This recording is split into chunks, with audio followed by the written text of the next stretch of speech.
नमस्कार, बहुत स्वागत है आप सभी का। आप देख रहे हैं आपकी बात मध्य प्रदेश। मैं हूं अभिलाष मिश्रा। आज बात मध्य प्रदेश की नहीं पूरे देश की करेंगे। मध्य प्रदेश का मामला जुड़ा हुआ जरूर है ओबीसी आरक्षण और क्रीमी लेयर से, लेकिन इंपैक्ट इसका पूरे देश के ओबीसी आरक्षण और क्रीमी लेयर पर होगा। जी हां, हम बात कर रहे हैं सुप्रीम कोर्ट से आए ऐतिहासिक फैसले की, जिसमें सुप्रीम कोर्ट ने कहा है कि अगर 8 लाख से ज्यादा की आपकी आमदनी है तो आपके यानी कि ओबीसी के परिवार के बच्चों को आरक्षण या छात्रवृत्ति दोनों से वंचित नहीं किया जा सकता। आप समझ सकते हैं कितना बड़ा फैसला है ये।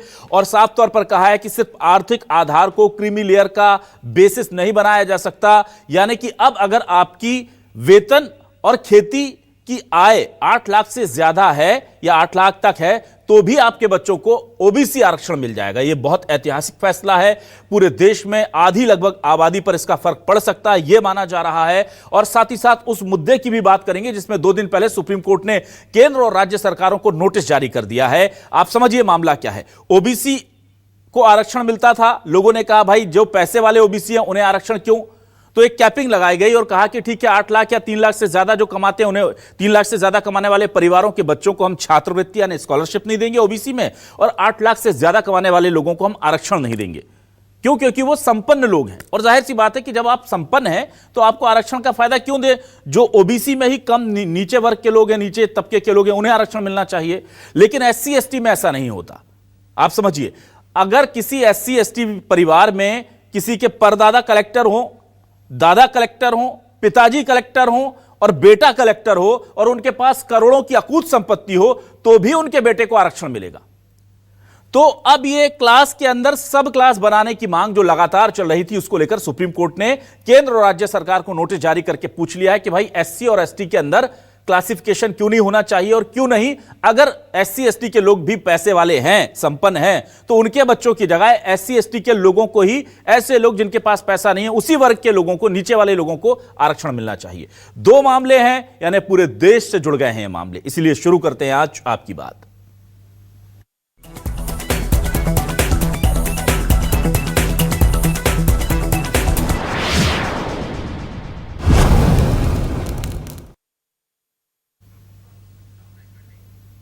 सबसे पहले याचिकाकर्ता प्रतिभागियों के वकील वरुण ठाकुर की बाइट सुनते हैं, जो बयान सुनते हैं। उन्होंने साफ तौर पर क्या कहा, उन्होंने बताया कि कोर्ट में हमने प्ली दी और अब जो राहत मिली है वो उन छात्रों के लिए भले ही मिली है, लेकिन कोर्ट का फैसला तो नजीर होता है। कुल मिलाकर के इसका बहुत बड़ा पूरा देशव्यापी इंपैक्ट होने जा रहा है। पहले सुनिए ये मामला क्या था और किसे राहत मिली है, किस आधार पर मिली है, बता रहे हैं वकील वरुण ठाकुर। सुप्रीम कोर्ट ने ओबीसी क्रीमी लेयर पे एक ऐतिहासिक जजमेंट दिया, जिसमें उन अभ्यर्थी जो ऑलरेडी सिलेक्ट हो गए थे उनके लिए एक बड़ी राहत दी है। और ये डिफाइन किया है कि जब तक गवर्नमेंट्स इक्विवेलेंट नहीं करती हैं तो ऐसे में सैलरी काउंट नहीं की जा सकती। वो कह रहा था कि जो पब्लिक सेक्टर्स कंपनी है या प्राइवेट कंपनियों में जॉब करने वाले पेरेंट्स की सैलरी काउंट कर रहे थे, वो उसको काउंट करने के बाद में उन सिलेक्टेड अभ्यर्थियों को बाहर निकाल दिया जाता था, यह कहते हुए कि आप क्रीमी लेयर में हैं। ये सारे इश्यूज जब हाई कोर्ट से हम लोग जीतते हुए यहाँ पे आए, केंद्र सरकार ने यहाँ पे अपील फाइल की थी, कल वो डिसमिस कर दी और एक लॉ लेट डाउन किया कि जिम्मेदारी राज्य सरकारों और केंद्र सरकारों की थी। वो पहले उन्हें इक्विवेलेंट करना चाहिए, उसके बाद ही इस तरीके की व्यवस्था रखनी चाहिए।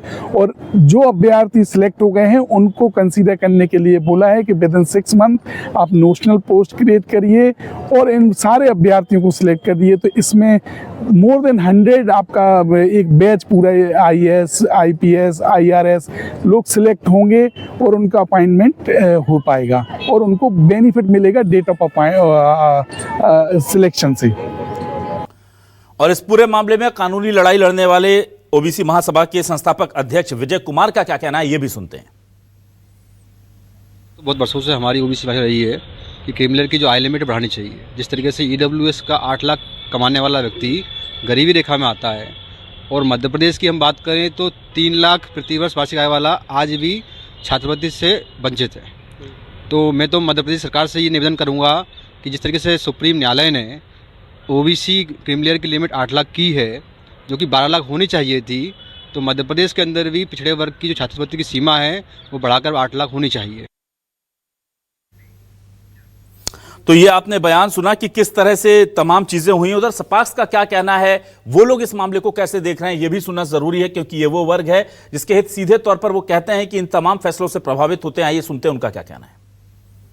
चाहे वो ईडब्ल्यूएस के लिए क्रीमी लेयर हो, चाहे वो ओबीसी के लिए क्रीमी लेयर हो, चाहे वो एससी एसटी के लिए क्रीमी लेयर हो, इनमें सब में जो उसका क्राइटेरिया है वह एक जैसा होना चाहिए। आज जो ईडब्ल्यूएस की जो क्रीमी लेयर है उसमें आपने निर्धारित कर दिया है कि 8 लाख रुपए इनकम से ज़्यादा पे उसे जो है क्रीमी लेयर में माना जाएगा, और उसकी जो यदि कृषि भूमि उसके 5 एकड़ से ज़्यादा नहीं होना चाहिए, या शहर में उसके पास 1000 स्क्वायर फीट का नगर निगम एरिया में प्लॉट होना चाहिए, उससे बड़ा नहीं होना चाहिए। ये सब क्राइटेरिया ओबीसी में नहीं रखे गए हैं। निश्चित ही ये इस प्रकार की ये धारणा ये देश को विघटन की ओर ले जाएगी।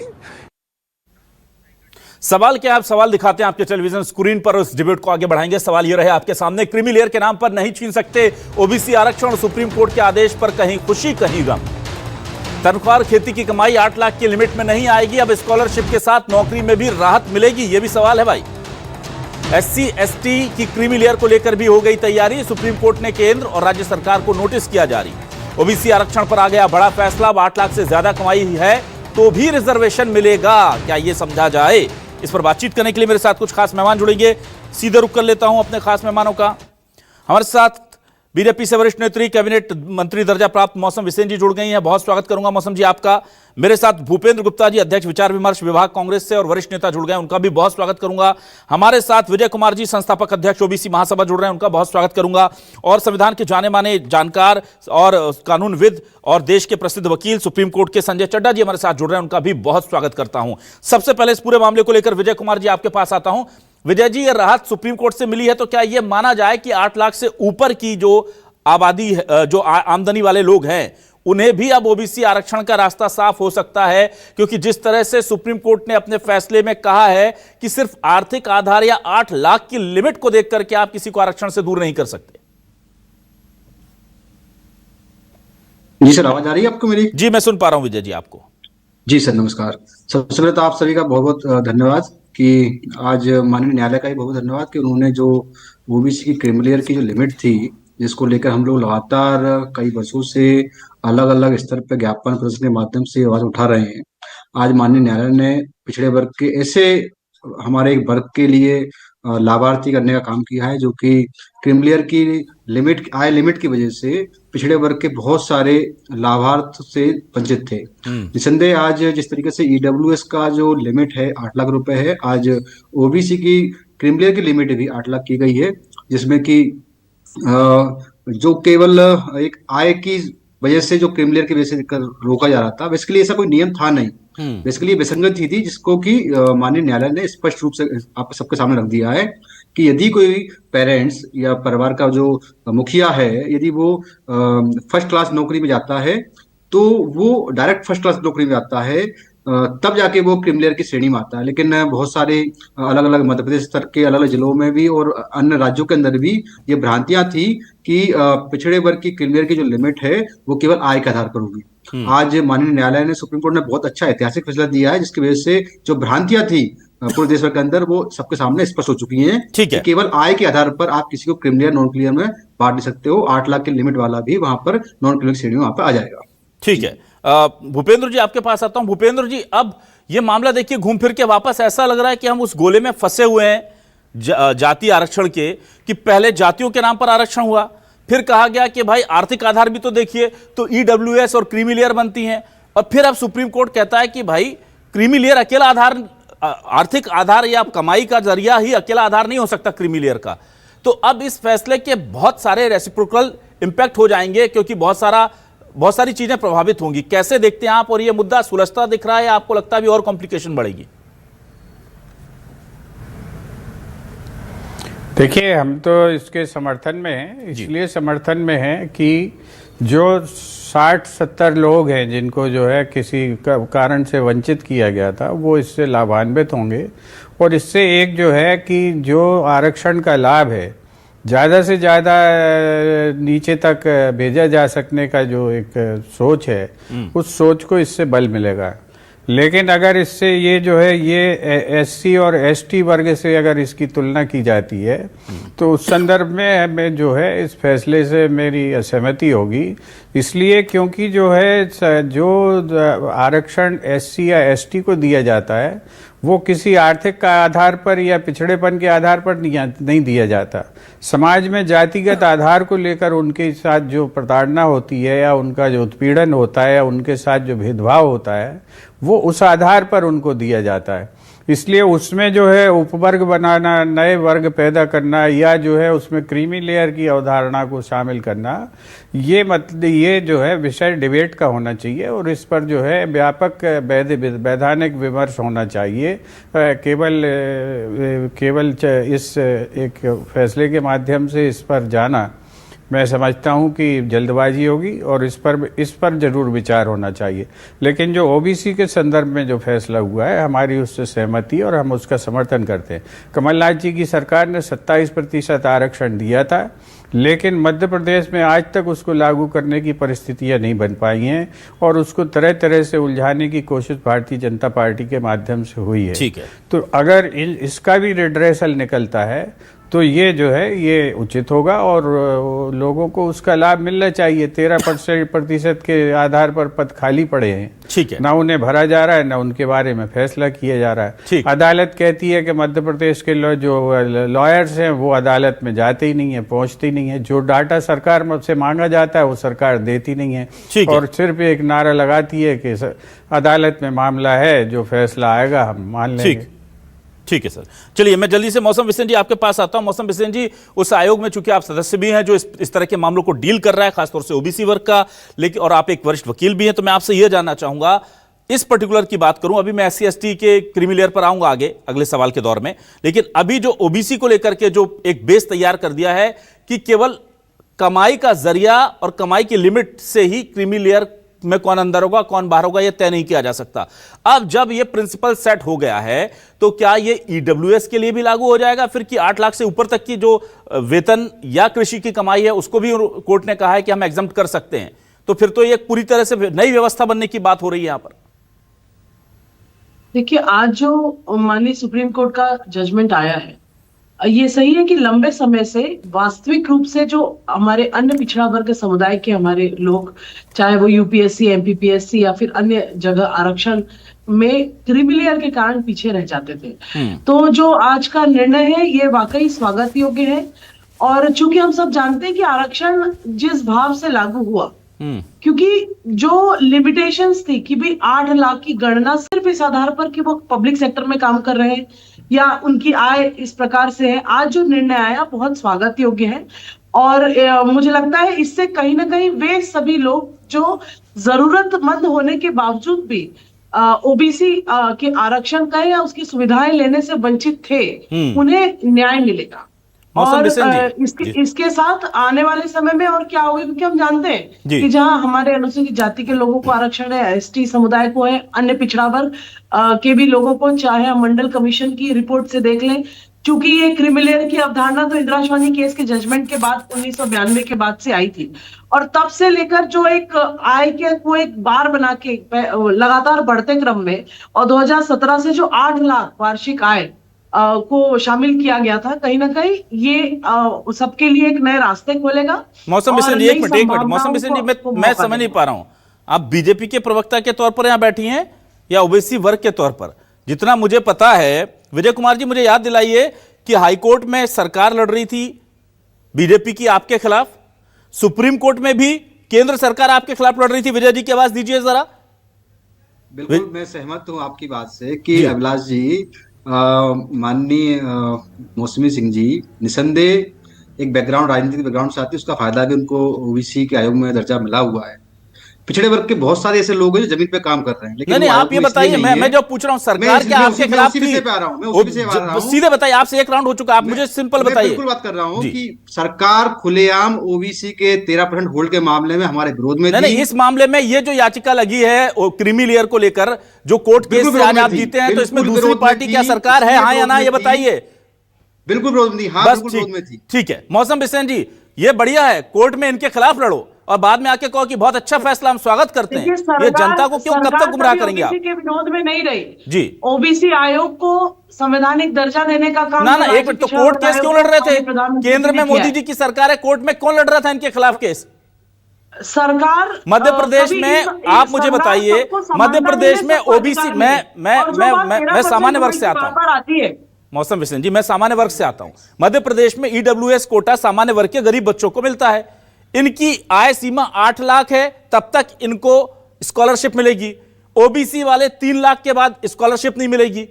ये जो विरोधाभासी नियम बनाकर मध्य प्रदेश में रखा हुआ है ना, मध्य प्रदेश में किसकी सरकार है?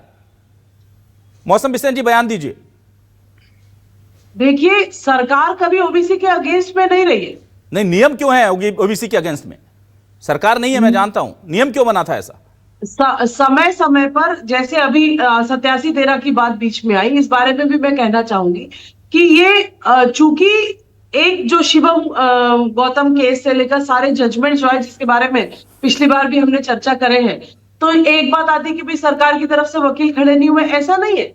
सरकार ने अभी जिस ओबीसी आरक्षण 27% आरक्षण की बात है, उस मसले में भी सरकार ने अपनी पूरी तैयारी करी है। मैं तो इसी केस की बात कर रहा हूं कि इस केस में आप सरकार इनके खिलाफ केस लड़ क्यों रही थी? बेचारे हाई कोर्ट से जीते तो सुप्रीम कोर्ट में केंद्र ने अपील कर दी, अब वहां से केस लड़के जीत के, और आप स्वागत कर रही हैं उस फैसले का। केस भी आप ही उनके खिलाफ लड़े, राज्य में बेचारे लड़े, फिर केंद्र में लड़े, और फिर स्वागत भी आप ही कर दें। मैं स्वयं ओबीसी समुदाय से आती हूँ। मैं तो पूछ ही रहा हूं कि आप बीजेपी, इस वक्त आप बीजेपी की प्रवक्ता के तौर पर हैं, ओबीसी समुदाय के, उसमें बुराई किस बात की है? आप पार्टी लाइन के खिलाफ जा रही हैं शायद, मौसम बिसेन जी, देख लीजिए। मैं पार्टी लाइन के खिलाफ नहीं जा रही हूँ, सुप्रीम कोर्ट के निर्णय का स्वागत कर रही हूँ। जो सुप्रीम कोर्ट ने निर्णय लिया सही तो मतलब आप मानते हैं कि अभी तक गलत हो रहा था बीजेपी की सरकारों में? मैं ये नहीं कह सकती कि गलत हो रहा था। चलिए ठीक है, ठीक है, काफी है। मुझे लगता है जनता समझ गई होगी खेला सारा। संजय चड्ढा जी के पास आ जाता हूं। संजय चड्ढा जी, आपके पास आता हूं। संजय चड्ढा जी, देखिए, बहुत महत्वपूर्ण सवाल तकनीकी तौर पर आपसे पूछूंगा, क्योंकि ये तकनीकी उलझाऊ मामले जो होते हैं, इसी के लिए मैं आपको कष्ट देता हूं। अब ये जो फैसला और उसमें ये जो ऑब्जर्वेशन कि सिर्फ आय का लिमिटेशन तय नहीं कर सकता कि आप क्रीमी लेयर में रहेंगे या नहीं, ये बेस बन गया है। अब ये आगे ईडब्ल्यूएस भी इस मामले में जा सकता है, या कोई और वर्ग भी इस मामले में जा सकता है। क्रीमी लेयर तो बनी ही सर आय के मामले में थी, कमाई को लेकर के थी, अब उस बेस को लेकर के ही सवाल है मन में। तो अब आगे क्या सर, आगे क्या हो सकता है, क्या क्या पॉसिबिलिटीज हैं, संभावनाएं? आपके प्रश्न का जवाब देने से पहले क्या मैं एक लाइन बोल सकता हूं? प्लीज, आपकी परमिशन से। स्वागत है, स्वागत। और आपकी प्रशंसा करना चाहता हूं कि आपने किस तरीके से हमारी कैबिनेट मंत्री दर्जा बीजेपी की मौसम जी जो बैठी है, उनकी जो स्पष्ट बात। कैबिनेट मंत्री दर्जा हूं और ना ही मैं वकील हूं जी। ठीक है, कोई बात नहीं मौसम बिसेन जी, माफी चाहेंगे, पर आप बीजेपी की प्रवक्ता हैं, आज वही महत्वपूर्ण भूमिका है। बीजेपी के प्रवक्ता को आपने ये आईना तो दिखा दिया कि भारतीय जनता पार्टी जिस चीज का पुरजोर विरोध कर रही थी सुप्रीम कोर्ट तक, सुप्रीम कोर्ट ने उस विषय को अब नगण्य कर दिया और उनकी बात पे नहीं गए। ये आपकी मैं बहुत अच्छे तरीके से आपने एक्सप्लेन किया, मैं बधाई के पात्र हैं आप। अब मैं आपको बताऊं कि ये जो आज का निर्णय है ये अहम इसलिए है, जो सबसे इंपॉर्टेंट बात है वो ये है कि अभी तक जो देखिए कई क्राइटेरिया हैं, ये कोई बोल नहीं रहा, कई क्राइटेरिया थे। जैसे कि अगर कोई ग्रुप ए के में काम कर रहे हैं दोनों पेरेंट्स, तो वो स्वतः क्रीमी लेयर में आ जाएंगे। और उसी प्रकार से अन्य क्राइटेरियाज में एक और क्राइटेरिया था, इनकम और वेल्थ बेस्ड क्राइटेरिया जिसे हम कहते हैं जी। वो क्राइटेरिया था जिसकी आज सुप्रीम कोर्ट ने खुद उसको हटाया है और कहा है कि सिर्फ इनकम और वेल्थ बेस्ड क्राइटेरिया नहीं होना चाहिए, क्योंकि इनकम और वेल्थ बेस्ड अट्रैक्ट अगर इस तरीके का क्राइटेरिया ले लेंगे तो ये जैसा आपने प्रश्न में निहित किया कि ये निश्चित तौर पे हमको SC ST वाले जो रिजर्वेशन हैं या वीकर सेक्शन वाले जो और रिजर्वेशन है वहां को भी उसको भी अट्रैक्ट करने का कार्य करेगा। ये बात, इस चीज को नंबर 1 ध्यान में रखा गया। और नंबर 2 कि ओबीसी, क्योंकि अगर सिर्फ क्राइटेरिया इनकम है तो बाकी जनरल जो कैटेगरीज है वो भी अगर वीकर सेक्शन में आ जाएंगे, तो ये एक बड़ा कॉन्ट्राडिक्टरी सा प्रश्न समक्ष आ जाता है। इस वजह से आज सुप्रीम कोर्ट ने बड़े कड़े शब्दों में इस पर्टिकुलर चीज की मजम्मत करी। और हाई कोर्ट और जो कैट के जजमेंट थे, 3-4 हाई कोर्टों के जजमेंट थे, मैं आपके माध्यम से बताना चाहता जी। हूं, वो और कैट का जजमेंट था जो ये कहता था कि सिर्फ और सिर्फ ये 8 लाख के क्राइटेरिया से, जैसे पीएसयू यूनिवर्सिटी के जो टीचर्स हैं उनके बच्चे भी अब ओबीसी का फायदा नहीं ले पा रहे थे। जी। तो उस चीज को जो जजमेंट थे उनको रीइटरेट किया है और उसको कंफर्म किया है कि नहीं, सिर्फ और सिर्फ आय माध्यम नहीं है ये डिटरमाइन करने का कि ये ओबीसी हैं, इसके कई अन्य भी कारक हैं, उनको भी ध्यान में रखना है। गवर्नमेंट पोस्ट में है या नहीं है, कोई बैंक में कर रहा है काम, पीएसयू में काम कर रहा है, जैसे कि यहाँ पे 67 केसेस थे जो जिनको आज इस पर्टिकुलर जजमेंट का फायदा मिलेगा, यूपीएससी के माध्यम से उनको रोका जा रहा था। इसमें इंदिरा साहनी का जजमेंट बहुत अहम था 1993 का। 2004 में एक ऑफिस मेमोरेंडम आया था जिसकी बार बार बात हो रही है, और तो उन तमाम चीजों की जो एक प्रश्न चिन्ह लग रहा था उस पे आज पूर्ण विराम सुप्रीम कोर्ट ने। ठीक है सर, मैं वापस आता हूं। विजय कुमार जी, अब एक लार्जर सवाल लेकर आता हूं, सीधे तौर पर आपके वर्ग से नहीं जुड़ा है लेकिन देश से जुड़ा है और इंपैक्ट तो पूरे देश पर पड़ता है।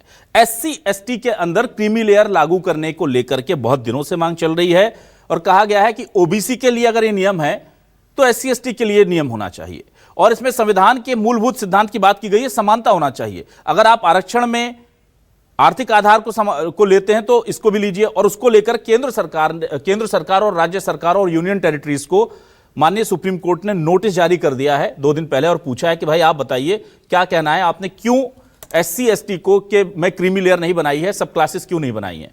आप लोगों का या ओबीसी महासभा की क्या इसमें राय है, क्या मांग है, क्या डिमांड है? देखिए, हमारा तो बहुत स्पष्ट इस पे राय है कि जो क्रीमी लेयर वाला शब्द है जिस तरीके से एससी एसटी पे लागू नहीं होता है, ओबीसी के ऊपर भी लागू नहीं होना चाहिए। बहुत स्पष्ट मत है हमारा, वो बहुत क्लियर है, और इस बात को हम हर मंच पे हर विषय पे उठाते रहे। मेरा इसी विषय को लेकर ये है कि जो बात कर रहे हैं, अभी एक छोटी सी स्क्रिप्ट चल रही थी कि मध्य प्रदेश के अंदर मौसमी सेन जी भी हैं, तमाम सारे साथी भी हैं। आज ईडब्ल्यूएस का आरक्षण 8 लाख की लिमिट है, ओबीसी की छात्रवृत्ति की आज 3 लाख क्यों है? माननीय शिवराज सिंह चौहान मुख्यमंत्री ना विजय जी, आप फिर वही पहुंच गए। मेरा सवाल मैंने उसको पहले सवाल दिया, सामाजिक न्याय की हम बात कर रहे हैं बार-बार। नहीं, लेकिन मैं दूसरे बार ये भी तो आता है छात्रवृत्ति की लिमिट। मैं ये पूछ रहा हूं कि अगर ओबीसी में, देखिए ओबीसी में तो ऑलरेडी क्रीमी लेयर है ना, तो ओबीसी में क्रीमी लेयर रहे और एससी एसटी में ना रहे, इससे आप कंफर्ट आपकी नहीं, जब तक नहीं हटती तब तक क्या फिर ओबीसी पर लगनी चाहिए, जब हटेगी तब उस पर बात नहीं होना चाहिए। लिमिट वाला जो क्रीमी लेयर का लिमिट है वो शब्द ही नहीं होना चाहिए, नहीं होना चाहिए, एससी लागू नहीं होता है। मेरा स्पष्ट है कि ओबीसी पे भी नहीं लागू है, एससी एसटी पे लागू नहीं होना चाहिए। ठीक है, चलिए मैं भूपेंद्र जी आपके पास आता हूं। भूपेंद्र जी, देखिए ये प्राकृतिक न्याय के सिद्धांत के से जुड़ा हुआ सवाल है कि आरक्षण दिया जा रहा है, अगर ओबीसी को आरक्षण दिया गया तो जाति के आधार पर दिया गया, एससी एसटी को आरक्षण दिया गया तो जाति के आधार पर दिया गया, बाद में इसमें आर्थिक बैरियर लगाए गए। अब एक वर्ग पर आर्थिक बैरियर और दूसरे 2 वर्गों पर आर्थिक बैरियर से छूट। माननीय सुप्रीम कोर्ट ने नोटिस इशू किया है। यह मामला सुप्रीम कोर्ट में बहुत दिनों से पेंडिंग था और अभी नोटिस इशू हो गए हैं। कांग्रेस का इस पर क्या कहना है? देखिए, जो है पहले तो आप ये अपना सिद्धांतता इस बात को साफ कर लीजिए कि जो आरक्षण ओबीसी को दिया गया है वो जाति के आधार पर नहीं दिया गया है। ओबीसी जाति नहीं है, ओबीसी एक वर्ग है, क्लास है, और उस क्लास के आधार पर उसकी अपनी गणनाएं होती, उसके पिछड़ेपन के जो है तौर तरीके हैं उसको देखने के।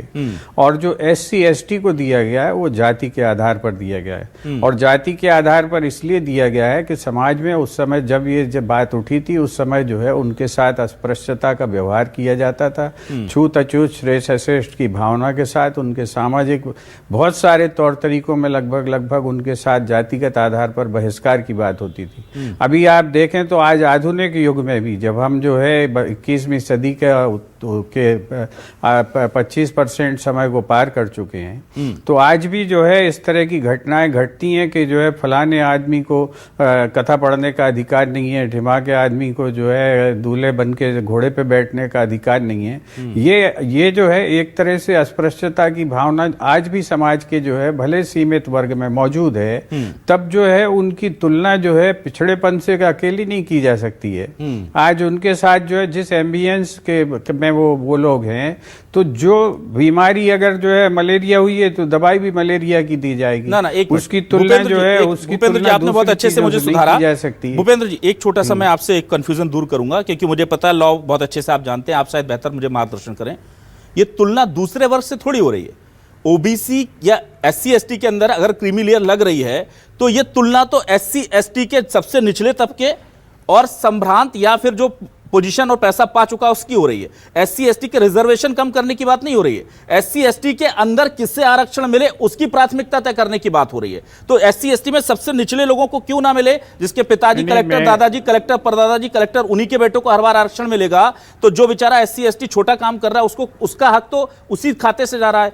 आप जो कह रहे हैं वो बात तब ठीक है जब आप ओबीसी या जनरल के कैटेगरी के रिजर्वेशन का हिस्सा लेकर के SC ST को दे दें, पर यहां तो उन्हीं के उसमें हिस्सेदारी हो रही है ना।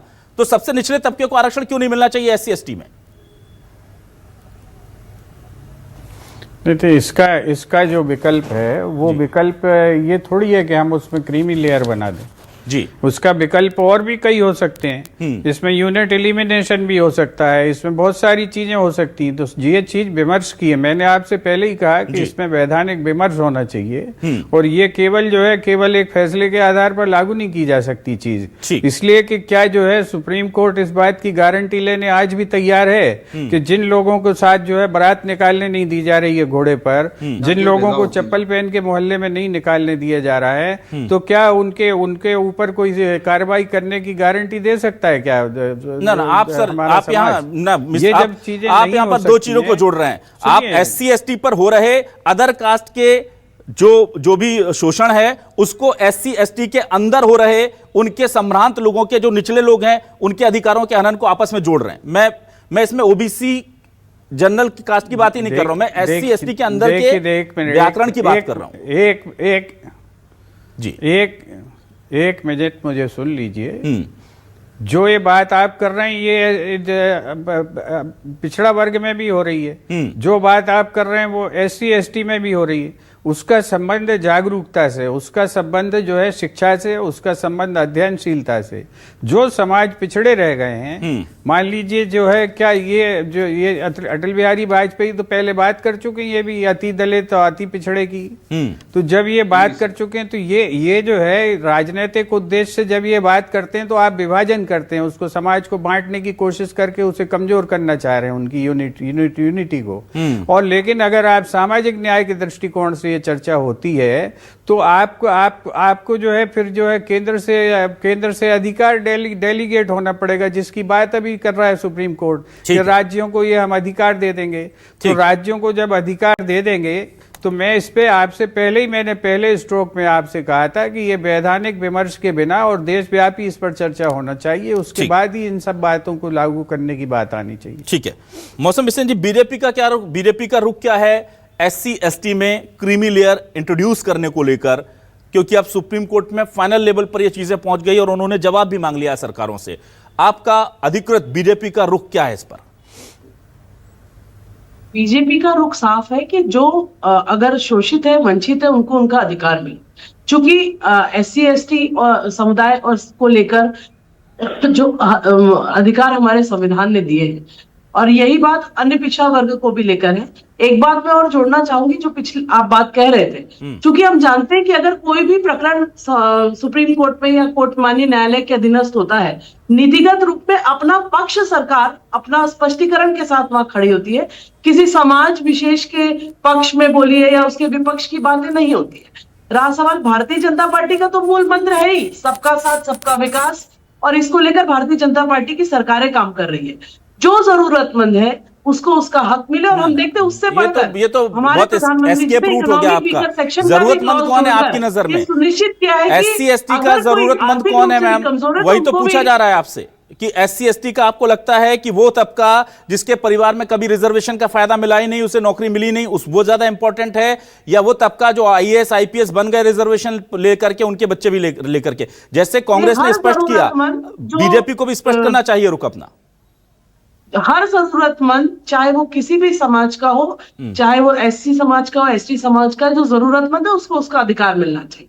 चलिए ठीक है, अंतिम छोर का विकास होना चाहिए, ये भारतीय जनता पार्टी का मतलब अंतिम छोर में तो फिर आप पहुंच गए नीचे, फिर वो बात वहीं आ गई। भूपेंद्र जी, आप जल्दी से अपनी बात पूरी कर लीजिए। जी बोलिए। बिसेन जी से मैं ये निवेदन करूंगा कि कृपया वो ये बताएं कि जो है सुप्रीम कोर्ट बार बार कह रहा है कि जब आप ओबीसी के खिलाफ मुकदमा लड़ती हैं तो आपकी सरकार जो है जो डाटा मांग रहे हैं वो क्यों नहीं दे रही है सालों से? क्यों आपका वकील जो है पेशी अटेंड नहीं करता है? तो आप ये किसको धोखा कर रही है? आपकी सरकार किसके साथ धोखा कर रही है? एक तरफ सुप्रीम कोर्ट को फटकार लगानी पड़ती है कि हम 6 महीने से बैठे हुए हैं। ठीक है भूपेंद्र जी, ठीक है, आपका सवाल होगा। वरिष्ठ है, लेकिन थोड़ा कांग्रेस के चश्मे से अलग निकल कर देखिए। भारतीय जनता पार्टी की जो सरकार है, मध्य प्रदेश की सरकार के वकील हर समय खड़े हुए हैं। ठीक है मौसम, ये गलतफहमी, दुष्प्रचार कांग्रेस के द्वारा फैलाया जाता है, जिसके एक नहीं पिछले कई मंचों पर हम स्पष्टीकरण दे चुके हैं। रहा सवाल पिछले दिनों जो 28 तारीख को निर्णय आया, ये सुप्रीम कोर्ट ने टिप्पणी की है कि हम सारे प्रकरण हाईकोर्ट में भेज रहे हैं, 3 महीने में आप उसका निराकरण करिए। ठीक है, चूंकि आयोग अपना अध्ययन करके, क्योंकि जो कानून आपकी सरकार ने 2019 में लाई उसमें किसी प्रकार का क्वांटिफाइबल ना ठीक है, फिर हम उस पर फिर वापस जा रहे हैं। ना मौसम बिसेन जी, मेरा आज का सब्जेक्ट अलग है। ठीक है मौसम बिसेन जी, मैं एक फाइनल कमेंट लूंगा संजय जी से प्लीज, वो हम पॉलिटिकल एक दूसरे के उसमें नहीं जाते हैं। अब संजय चड्डा जी वापस लौटता हूं मैं, जो सबसे महत्वपूर्ण सवाल था कि SC और ST कम्युनिटी के अंदर जो क्रीमी लेयर है उसको लेकर के एक बड़ा विमर्श हो रहा है। कांग्रेस कह रही है कि वो राजनीतिक आधार पर नहीं, सामाजिक विमर्श के तौर पर तय होना चाहिए, कोर्ट के फैसले से सीधे तय नहीं होना चाहिए। लेकिन अगर मैं सही हूं तो एक डेटा बीच में निकल कर आया था जिसमें शेड्यूल्ड ट्राइब्स का जिक्र किया गया था, और शेड्यूल्ड ट्राइब्स में भी छत्तीसगढ़ का डेटा मैं कोट कर रहा हूं, थोड़ा बहुत ऊपर नीचे हो सकता है, मोटा मोटा ये डेटा था। उसमें यह स्पेसिफाई किया गया था कि इसमें जो कन्वर्टेड ईसाई हैं, जो आदिवासी से ईसाई बन गए, धर्म तो छोड़ दिया लेकिन उस धर्म के जाति के आधार पर मिलने वाला आरक्षण उनके पास था, वो 80% रिजर्वेशन की पोस्ट को होल्ड करते हैं 20% लोग, लगभग 78 हो सकता है, 81 हो सकता है, 82 हो सकता है, और बाकी के 20% जो पोस्ट हैं वो 80% लोगों के लिए मिली हुई हैं। तो ये जो असमानता है, ये तो आरक्षण तो छोड़िए, ये तो मूलभूत हमारे नागरिकता के जो कानून है उनका ही उल्लंघन दिखता है। तो ऐसी स्थिति में जब इस तरह का डेटा आ रहा है कि कुछ ही परिवारों को, कुछ ही लोगों को, कुछ ही वंशों को SC ST के आरक्षण का 90 या 80% लाभ जा रहा है, तो फिर तो एक कॉमन और वैलिड ग्राउंड बनता है ना इसका कि इसके लिए कुछ किया जाए। देखिए विलास जी, ये मुद्दा कई बार सुप्रीम कोर्ट के समक्ष आया है और उस पर टच करके सुप्रीम कोर्ट ने कमेंट किया। इवन इंदिरा साहनी वाले मैटर में ही, तब जब क्रीमी लेयर का जिक्र हुआ था, तत्पश्चात कुछ एक पिटिशंस ST SCs को भी इस क्रीमी लेयर कंसेप्ट में लाया जाए इसके लिए की गई थी। लेकिन सुप्रीम कोर्ट ने अभी तक के जो पोजीशन है वो ये है कि कहा है कि ST SC जैसा कि पेन जी भी बता रहे थे कि जातिगत है वो, ये सेपरेट क्लास है, इसलिए अभी तक उनको दूर रखने का बात है। लेकिन एक बहुत इंपॉर्टेंट बात यह है कि अब ये इशू पुनः एक बार आया है, तो संभवतः इस पे एक बार फिर से बात होनी हो सकता है कि सुप्रीम कोर्ट कुछ और इस पे अपना, और पहले जैसे संजय जी, जब शुरू में रिजर्वेशन जनरल कैटेगरी को नहीं मिलता था, लेकिन जब माननीय सुप्रीम कोर्ट के सामने तथ्य रखे गए कि भाई इनका भी एक इकोनॉमिक वीकर सेक्शन है और उसको जरूरत है, तो उसे एक्सेप्ट किया गया। सरकार ने भी किया, माननीय कोर्ट ने भी किया। ऐसे ही अगर SC ST के इस डेटा को जो मैंने कोट किया, इस तरह के डेटा अगर 2-4 आते हैं और इसकी व्यापक रिपोर्ट बनकर जाती है और पता लगता है कि भाई ये 80% लोग जो हैं ये वंचित हैं, जो रिजर्वेशन सरकारों ने उनको दिया हुआ है या कोर्ट ने दिया हुआ है, तो क्या आपको लगता है कि आगे इस पर एक इस तरह का कोई नया बड़ा फैसला आ सकता है? आपके माध्यम से एक बहुत सूक्ष्म में बताना चाहता हूं कि इस तरह का डाटा ऑलरेडी रिकॉर्ड पे है। ऑलरेडी ये आप अगर फाइंड करेंगे तो ये इस तरह का डाटा कई लोगों ने पेश करने का प्रयास किया, और संभवतः हो सकता है कि नियर फ्यूचर में इसकी बात भी और इसकी आवाज भी सुप्रीम कोर्ट के समक्ष आए। बिल्कुल। तो देखिए, बहुत तकनीकी तौर पर ये पूरा जो मामला है SC ST या OBC आरक्षण या EWS का आरक्षण, ये बहुत ही पेचीदा मामला है, इसलिए सालों लग जाते हैं और कई बार फैसले लगता है कि हमें ऐसा लगता है कि भाई अपने ही फैसले से कॉन्ट्रोडिक्ट कर रहे हैं। क्यों? क्योंकि परिस्थितियां बदल रही हैं, आंकड़े बदल रहे हैं। आरक्षण पहले दिया और उसमें सामान्य वर्ग को अलग रखा, फिर देखा कि उनका एक वर्ग था वंचित था, उसे दिया, फिर OBC को आरक्षण दिया, उसमें क्रीमी लेयर लगाई क्योंकि कुछ ही लोगों को मिल रहा था, बाकी लोगों को नहीं मिल रहा था। और अब ऐसे ही क्या SC ST को भी मिलेगा? कम से कम OBC के लिए आज बहुत राहत का दिन है। और मैं बिल्कुल ये बात कहता हूं कि सुप्रीम कोर्ट ने इस पूरे मामले में बहुत अच्छा फैसला दिया है। 100 से ज्यादा IAS IPS IRS हमको मिलने जा रहे हैं जो OBC वर्ग से होंगे, जिनको पोस्टिंग नहीं मिल पा रही थी। और स्कॉलरशिप महज 3 लाख आमदनी होने की वजह से मध्य प्रदेश में जिन बच्चों को नहीं मिल रही थी, उनका भी रास्ता साफ होता नजर आ रहा है। बहुत शुक्रिया करूंगा मैं मौसम बिसेन जी का, भूपेंद्र गुप्ता जी का, विजय कुमार जी का और संजय चड्ढा जी का हमारे साथ जुड़ने के लिए, इस डिबेट का हिस्सा बनने के लिए। तमाम दर्शकों का शुक्रिया। नमस्कार।